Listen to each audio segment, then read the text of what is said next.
नमस्कार, मी संगीता मुकुंद परांजपे. आज मी परत माझी एक नवीन कथा घेऊन तुमच्या भेटीला आली आहे. माझ्या कथेचं नाव आहे राजहंस. तुमचे अभिप्राय नक्की कळवा बरं का. चला तर मग ऐकूया कथा. चंद्रिका बिल्डिंग नव्याने बांधून आज बरोबर 5 वर्ष झाली होती. फार मोठा बिल्डिंग कॉम्प्लेक्स होता तो. एकूण मिळून 4 विंग्ज होत्या, A, B, C आणि D. प्रत्येक विंगमध्ये 25 बिऱ्हाडं होती. पूर्वी चाळ स्वरूपात असलेली चंद्रिका महल नावाची मोडकळीला आलेली चाळीची अवाढव्य इमारत आज रिडेव्हलपमेंट होऊन दिमागदार अशा अद्ययावत इमारतीमध्ये रूपांतरित झाली होती. आता त्या इमारतीचे नाव चंद्रिका एनेक्स असे ठेवले गेले होते. सगळ्या चाळकऱ्यांना सेल्फ कंटेंट ब्लॉक्स थोड्या जास्तीच्या जागेसह मिळाले होते. A, B, C या विंग्स मध्ये सारे चाळकरी आणि D मध्ये नव्याने राहायला आलेली बिराडं.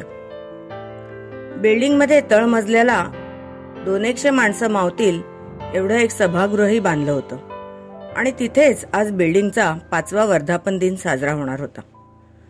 लहान मुलांचे कार्यक्रम, स्पर्धा याबरोबरच गृहिणींसाठी सुद्धा मिस चंद्रिका ही ब्युटी कॉन्टेस्ट ठेवण्यात आली होती आणि या कार्यक्रमाचं सगळ्यात मोठं असं तेच आकर्षण ठरणार होतं. जज म्हणून सिनेसृष्टीतले एक डायरेक्टर आणि पूर्वाश्रमीची एक मॉडेल यांनी नाममात्र बिदागीवर यायचं कबूल केलं होतं. सोसायटीतील सुनील शिर्केचे सिनेसृष्टीशी जवळचे संबंध होते, त्यामुळेच हे शक्य झालं होतं. कार्यक्रमासाठी सोसायटीतल्या मुलांनी अगदी झटून वेगवेगळे स्पॉन्सर्स मिळवले होते, त्यामुळे कार्यक्रम अगदी दणक्यात होणार होता हे नक्की. घरोघरीच्या मध्यमवयीन आणि तरुण गृहिणींनी अगदी हौसेनं भाग घेतला होता. राणे काकूंच्या सुनेनी म्हणजे रश्मीने जेव्हा स्पर्धेसाठी नाव दिलं तेव्हा मात्र सगळ्यांच्याच भोवया उंचावल्या होत्या. बायकांमध्ये खालच्या आवाजात कुजबुजही झाली.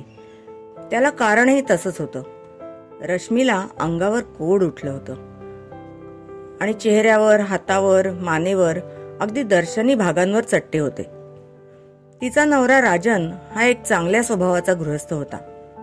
रश्मीचा आणि त्याचा जोडा अगदी शोभून दिसायचा. पण हे कोड उठलं आणि त्यांच्या संसाराची रयाच गेली हो. राणे काकू तर तिच्याशी वाळीत टाकल्यासारखंच वागायच्या. खरं तर खाऊन पिऊन सुखी घर होतं त्यांचं. पण आजकाल राजनची गालफडं बसली होती, खांदे पडलेले आणि चेहऱ्यावर एक निराशेची झाक दिसत असे त्याचा आणि रश्मीचा प्रेमविवाह होता. रश्मी गुजराती आणि हा 96 कुळी मराठा. शहा आणि राणे दोन्ही घरात ही सोयरीक पसंत नव्हती, त्यामुळे थोड्याशा नाराजीनेच हे लग्न झालं होतं. राणे काकू अजूनही तिला मनापासून आपलंसं करू शकल्या नव्हत्या. त्यात रश्मीला मूलबाळ होत नव्हतं, त्यामुळे त्यांची नाराजी आणखीनच वाढली होती. आणि भरीच भर म्हणून आता हे उठलेलं कोड. कोडाच्या चट्ट्यांप्रमाणेच सगळं घरच जणू पांढरं फटक पडलं होतं, फिकुटलं होतं. सगळ्या प्रकारच्या ट्रीटमेंट्स करून झाल्या होत्या. स्टिरॉइड्स म्हणू नका, लेझर म्हणू नका, वेगवेगळी मलमं म्हणू नका, 1 ना 2, पण कशा म्हणजे कशाचाच गुण म्हणावा तसा येत नव्हता. 1-1.5 वर्षात चट्टे वाढतच चालले होते. एका हातावर उठल्यावर बरोबर त्याच जागी दुसऱ्या हातावर चट्टा उठत असे. रश्मी खचली होती मनाने. गुगलवर तिने या रोगाची सगळी माहिती वाचून काढली होती आणि बरंच वाचन केल्यावर तिच्या हे लक्षात आलं होतं की हा रोग संपूर्ण बरा होईल अशी खात्री मेडिकल सायन्स आणि डॉक्टर कोणीच देत नव्हतं. डॉक्टर म्हणत असत, आशा सोडू नका हो, ट्रीटमेंट चालू ठेवायची. पण तिच्या मनाची आता हळूहळू तयारी होऊ लागली होती. पण आरशात जेव्हा चेहऱ्यावरचा पांढरा चट्टा तिला दिसे तेव्हा तिच्या डोळ्यात टचकन पाणी येई आणि हमसून हमसून रडू फुटे तिला. आत्ताच्या आत्ता तिला तिच्या बाच्या कुशीत जाऊन तिला सांगावंसं वाटे की बा, तू काही जादू करीने आ दाग भुसी नाखने.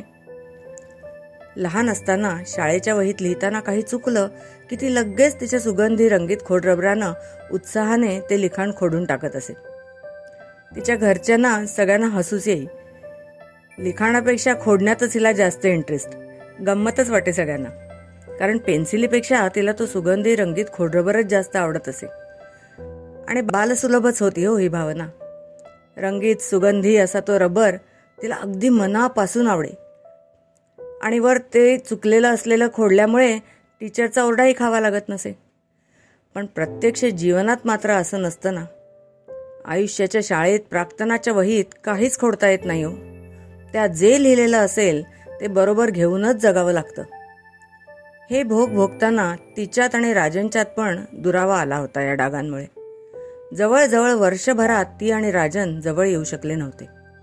राजन तिला धीर देत असे, पण नवरा म्हणून ज्या प्रकारे तिला प्रेम आणि आधार अपेक्षित होता ते त्याच्याकडून होत नव्हते. आता रश्मीने तिचं पूर्ण लक्ष तिच्या विद्यार्थ्यांवरच केंद्रित करायचं ठरवलं होतं. इंग्लिश, मराठी आणि फ्रेंच या तिन्ही भाषांवर तिचं उत्तम प्रभुत्व होतं. ती स्कॉलरशिपच्या परीक्षेच्या आणि 10वी इयत्तेपर्यंतच्या मुलांच्या इंग्रजी विषयाच्या ट्युशन्स घेत असे. शिकायला येणारी मुलं सुद्धा सुरुवातीला तिच्या डागांकडे विचित्र भांबावलेल्या नजरेनं बघत. पण आता रश्मी अशा नजरांना हळूहळू सरावत चालली होती. तिच्या विद्यार्थ्यांमध्ये अंकित पाटील नावाचा तिच्या कामवालीचा मुलगा पण तिच्याकडे इंग्रजी शिकायला येईल. त्याला ती फुकट शिकवत असे. अंगानं अत्यंत किडकिडीत, काळा वर्ण आणि दातांची ठेवण पुढे असल्यामुळे उघडं राहणारं तोंड यामुळे जरा वेगळाच दिसतो. बाकीची सगळी मुलं मध्यमवर्गीय आणि काही जण तर आणखीन उच्च परिस्थितीतली होती. राहणं, वागणं, बोलणं या सगळ्यातच अंकित आणि इतर मुलांमध्ये खूपच तफावत होती. सुरुवातीला इतर मुलांबरोबर बसून शिकताना त्याला प्रचंड न्यूनगंड वाटायचा. राजहंसांमध्ये कावळात जणू, असं राणे काकूने एकदा म्हटलेलं त्यानं ऐकलं आणि तेव्हापासून तो ट्युशनला यायचाच बंद झाला मुळे. मग रश्मीनेच त्याला हळुवारपणे समजावून चुचकारून परत आणला होता. वेळप्रसंगी ती झोपडपट्टीतल्या त्याच्या घरी जाऊनही त्याला घेऊन येत असे. ती त्याला रोज वेगवेगळ्या पद्धतीनं प्रोत्साहित करत असे आणि मुलांनाही आदर्श घालून देई सद्वर्तनाचा. त्याच्या कुरूप असण्याला कुणीही नावं ठेवणार नाही याची काळजी ती तिच्या क्लासमध्ये अगदी कसोशीनं घेत असे. ती मुलांना रोज एक सुविचार किंवा आवडलेलं एखादं वाक्य, कविता असं काही लिहून आणायला सांगे आणि स्वतःही एक सुविचार फळ्यावर लिहून त्याचा अर्थ मुलांना समजावून सांगत असे. एक दिवस तिने फळ्यावर अशी माहिती लिहिली की कोढ हा संसर्गजन्य रोग नाही. या रोगामध्ये त्वचा फक्त तिचा रंग हरवून बसते. तेव्हा अशा लोकांप्रती घृणा न बाळगता त्यांचं जीवन आनंदी होण्याकरता आपण त्यांच्याकडे बघण्याच्या दृष्टिकोनात आणि स्वतःमध्येही थोडे बदल करूया. मुलांनी ते वाचलं मात्र आणि त्या दिवसापासून मुलांची तिच्या डागांकडे बघण्याची दृष्टीच बदलली. ऑकवर्ड वातावरण संपून क्लासचं वातावरण नेहमीसारखं हलकं फुलकं झालं. आणि कसं कुणास ठाऊक, पण त्याच दिवसापासून रश्मीच्यात पण एक फार मोठा सकारात्मक बदल झाला. जणू मुलांप्रमाणे तिनेही तिच्या त्या कोडाच्या डागांना आपलंसं केलं. तिचा हरवलेला आत्मविश्वास, हरवलेलं मनस्वास्थ्य हळूहळू तिला परत सापडू लागलं. खोड रबर नाही ना, काही हरकत नाही. खराब झालेलं जीवनाच्या वहीचं पान घडी घालून दुमडून मागे टाकण्याचं कसब तिनं आत्मसात केलं होतं आता. आणि याच आत्मविश्वासाचा परिपाक आणि अत्युच्च बिंदू म्हणून तिने सोसायटीच्या मिस चंद्रिका या ब्युटी कॉन्टेस्टमध्ये भाग घ्यायचं मनाशी ठरवलं. तिचा हा निर्णय ऐकून राणे काकूंनी तर थैथयाटच केला. सगळ्या सोसायटीला प्रदर्शन करायचं का, मूर्ख कुठची वगैरे काय तोंडाला येईल ते बोलल्या. रश्मीचं मन जराही विचलित झालं नाही, कारण तिला त्यांचं हे वागणं अपेक्षितच होतं. राजांनी पण आईचीच री ओढली, फक्त शांतपणे बोलला इतकंच. तुला काय वेड लागलाय का, की बक्षीस मिळणार आहे तुला असं वाटतंय? तू एकेकाळी सुंदर दिसत होतीस, पण आता तसं उरलंय का? काय काहीतरी खूळ डोक्यात घेतलंयस तू? असलं काहीतरी करू नकोस प्लीज, अशी आज्ञा कम विनवणीही केली. पण रश्मी तिच्या निर्णयावर ठाम होती. अंकितला दिलेला आत्मविश्वास आज दामदुपटीने तिच्याकडे परत आला होता जणू. सौंदर्याच्या मोजपट्टीत अगदी फिट्ट बसावा असा रश्मीचा चेहरा नव्हता आणि नाक तर आपरच होतं, पण चेहऱ्यात अतिशय गोडवा होता. गालावर खोल खळी आणि केसांचा बॉब तिला आणखीनच स्टायलिश करून सोडत असत. तिच्या बांध्यात एक प्रकारचा डौल होता. अत्यंत ग्रेसफुल दिसे ती. रस्त्यातून चालताना जाणाऱ्या येणाऱ्याच्या माना तिच्याकडे वळल्याशिवाय राहत नसत. पण हा पण मोठा वाईट असतो नाही. भल्या भल्यांच्या आणि सामान्य माणसाच्या सुद्धा आयुष्यात गाडं अडकवण्यासाठी फार मोलाचं आणि नेमकं काम करतो हा. रश्मीच्या आयुष्यात कोडाचे डाग बनून हा पण अवतरला होता. परंतु या पणालाच रश्मीने आपला पण केला आणि तो पूर्णत्वाला नेण्यासाठी ती कामाला लागली. घरच्या घरी करता येणाऱ्या सौंदर्यवर्धनाच्या गोष्टी तिने करायला सुरुवात केली.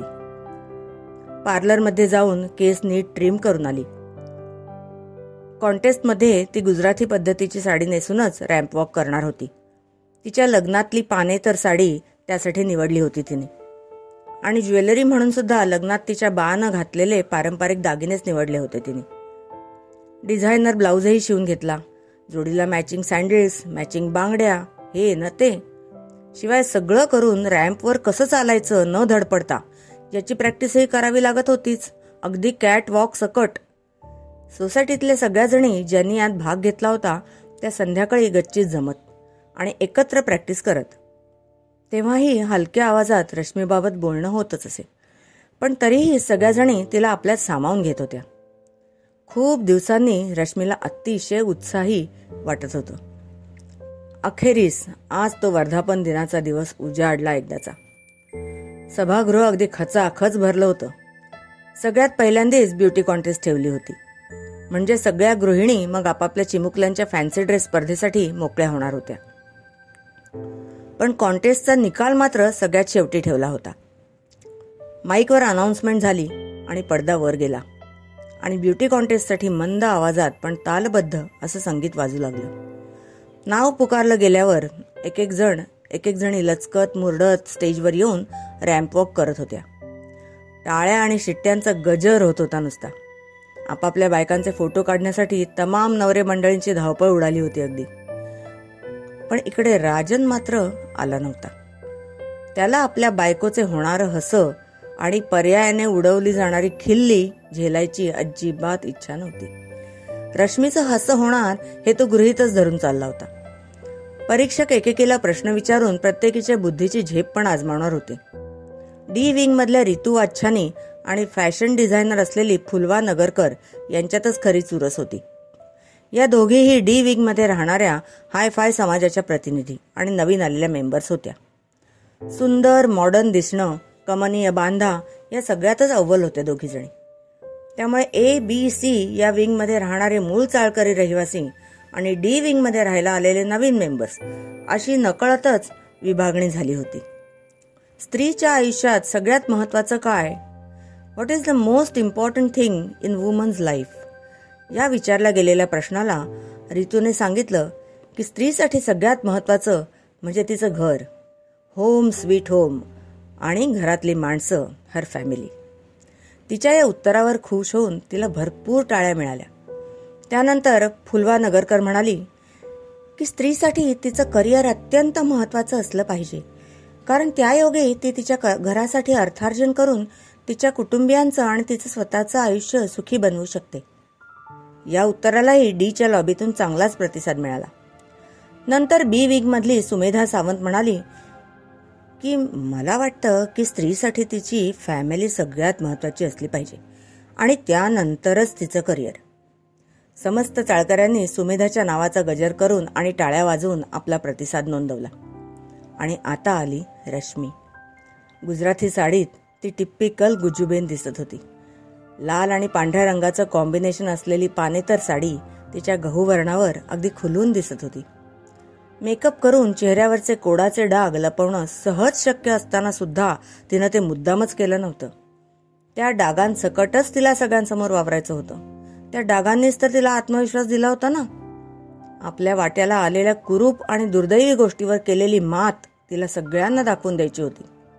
अतिशय डौलदार पावलं टाकत ती स्टेजवर आली. मागे पुढे कॅटवॉक करत तिने साडीची आणि वेगवेगळ्या पोझेस घेऊन स्वतःचीही नजाकत दाखवली. अत्यंत डौलदारपणे आणि हसत मुखाने स्टेजवर वावरली ती. नंतर स्त्रीच्या आयुष्यात सगळ्यात महत्वाचं असं काय वाटतं तुम्हाला या प्रश्नावर ती म्हणाली की माझ्या मते स्त्रीच्या आयुष्यात सगळ्यात महत्वाचं काय असेल तर तो तिचा आत्मविश्वास. स्वतःची आणि कुटुंबियांची काळजी घेण्यासाठी त्यांचं डोळसपणे संगोपन करण्यासाठी, अर्थार्जन करण्यासाठी आणि कुटुंबावर किंवा तिच्यावर आलेल्या कुठच्याही संकटाचा सामना करण्यासाठी सगळ्यात महत्त्वाचा असतो तो आत्मविश्वासच, कॉन्फिडन्स अँड नथिंग एल्स. तो तिनं कायम जागता ठेवला पाहिजे. त्या बळावर केवळ स्त्रीचंच नव्हे तर कुठच्याही व्यक्तीचं आयुष्य कसं व्यतीत होणार हे ठरत असतं. फक्त तो आत्मविश्वास फाजील नसावा इतकंच. असं बोलून परीक्षकांना वंदन करून ती परत फिरली आणि हॉल टाळ्यांच्या कडकडाटाने दणाणून गेला. परीक्षकांनी तर तिला स्टँडिंग ओवेशन दिलं. त्यानंतर अजून काही स्पर्धकांचं येणं झालं आणि मग ही स्पर्धा संपून लहान मुलांच्या स्पर्धा सुरू झाल्या. एका पाठोपाठ स्टेजवर येणाऱ्या लहान मुलांमुळे त्यांच्या आईवडिलांची मनं उल्हसित झाली होती. अगदी त्यांचे हावभाव, निरागसता, बोबडे बोल याने संपूर्ण स्टेज व्यापून गेलं होतं. झालं, बघता बघता लहान मुलांची स्पर्धा देखील संपली. आता मात्र सगळ्यांची उत्सुकता ताणली गेली होती. ती म्हणजे मिस चंद्रिका कोण बनणार. सगळ्यांची चलबिचल चालू होती. वेगवेगळे अंदाज व्यक्त केले जात होते आणि शेवटी एकदाचा तो निर्णायक क्षण आला. परीक्षकांनी 3रा नंबर सुमित्रा चौधरीला दिला होता. सेकंड रनर अप फुलवा नगरकर. और विनर कौन है, कुछ अंदाज? किसको सबसे ज्यादा नंबर देंगे आप? असं परीक्षकांनी विचारताच सगळ्यांनी रितू वाच्छानीच्या नावाचा जोरदार पुकारा केला. रितू होतीच सौंदर्यवती, पण परीक्षक म्हणाले, कुछ हद तक आपका अंदाज सही है मगर पूरी तरह से नहीं. असं म्हणताच सगळ्यांच्या चेहऱ्यावर भलं थोरलं प्रश्नचिन्ह उभं राहिलं. प्रचंड शांतता पसरली सभागृहामध्ये. नक्की कोण विनर असावं बरं? रितूच्या चेहऱ्याचा तर रंगच उतरला एकदम. पण सगळ्यांनी रितूला चीअरअप करण्यासाठी we want Ritu, we want Ritu, we want Ritu असा ओरडा केला. परीक्षक म्हणाले, चलो अब बता ही देते हैं. असं म्हणून त्यांनी जाहीर केलं की आज की विनर है रितू वाच्छानी और रश्मि राणे. फर्स्ट प्राइज इन 2 सुंदरियों में बांट के दिया जाता है और हमारी तरफ से एक स्पेशल प्राइज मिसेस रश्मि राणे को दिया जाता है. अपने शरीर पर विटिलिगो के सफेद धब्बे लिए ब्यूटी कॉन्टेस्ट में उन्हें बिना छिपाए पार्टिसिपेट करना ये आत्मविश्वास की अपने आप में एक बहुत बड़ी मिसाल है. और अपने जवाब में जो उन्होंने कहा ठीक वैसे ही उन्होंने करके भी दिखाया है.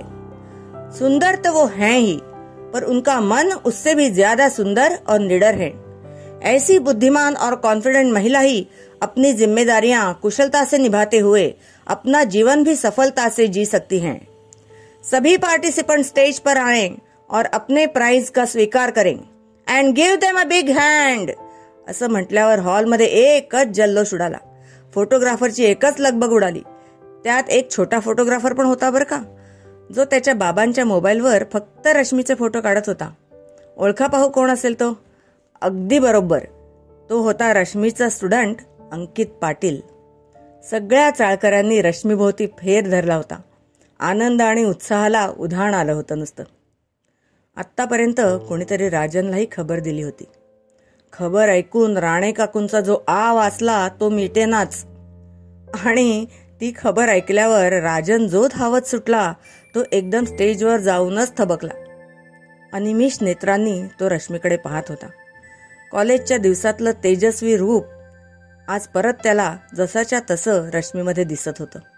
तिच्याकडे पाहता पाहता तो जागेवरच खिळला आणि रश्मी मात्र अंकितचा हात धरून नाचण्यात आणि जल्लोष करण्यात मग्न होती. जणू 2 राजहंस आपले शुभ्र तेजस्वी पंख फडफडवत आनंद साजरा करत होते. धन्यवाद.